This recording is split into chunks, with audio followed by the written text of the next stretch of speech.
Good morning, everybody. Thank you for being here today. If you want to follow along, you can keep up with us here in Galatians chapter 4, beginning in verse number 8. Again, I ask you, if you will, like, share, comment on the post, and then you can follow along there. Formerly, beginning in verse 8, formerly, when you did not know God, you were enslaved to those that by nature are not gods. But now that you have come to know God, or rather to be known by God, how can you turn back again to the weak and worthless elementary principles of the world, whose slaves you want to be once more? You observe days and months and seasons and years. I am afraid I may have labored over you in vain.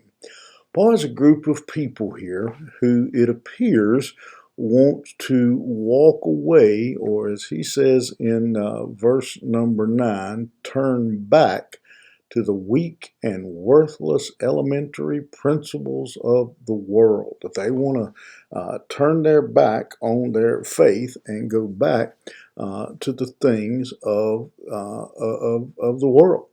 And Paul has pretty much a straight message for these folks. He says, formerly, when you did not know God, you were enslaved. He says, don't you remember what your life was like? Don't you remember what it was in the past? You didn't know God. You didn't know who God was, and you were, because of that, you were serving false gods. You were worshiping all these different supposed gods and statues and idols, and he says that's what your life used to be like. He says, why in the world would you want to go back to that?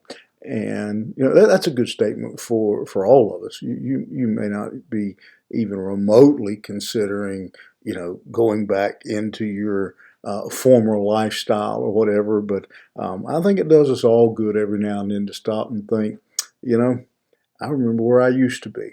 I know what my life used to be like before Jesus came into my heart. And like that song goes, since Jesus came into my heart, what a transformation, what a change he has made. And I never want to go back. And so we look at our current, he says, how can you go back to that?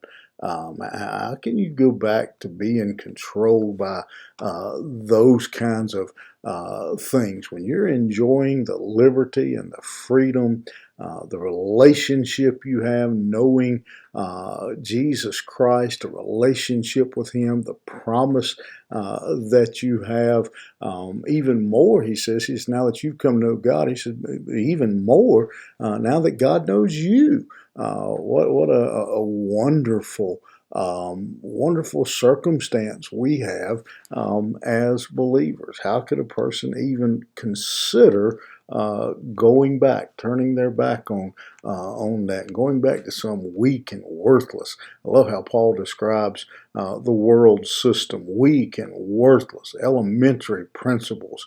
He says, how would we even consider going back to that old life? How would we even think about it for a moment of turning our back on the life that Jesus Christ has given us. Going back to a day when you had to observe the various holidays. He says days, months, seasons, years.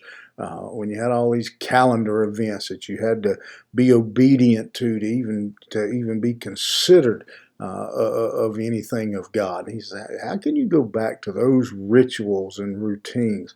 How can you go back to a life where you were trying to work to please God? Do you remember that lifestyle? You may have not been exactly in the circumstance they were, but most of us were in a life where we were trying on our own to please God and just kept coming up short, just kept falling, and about the time we thought we had obtained it, it disappeared. Think about that.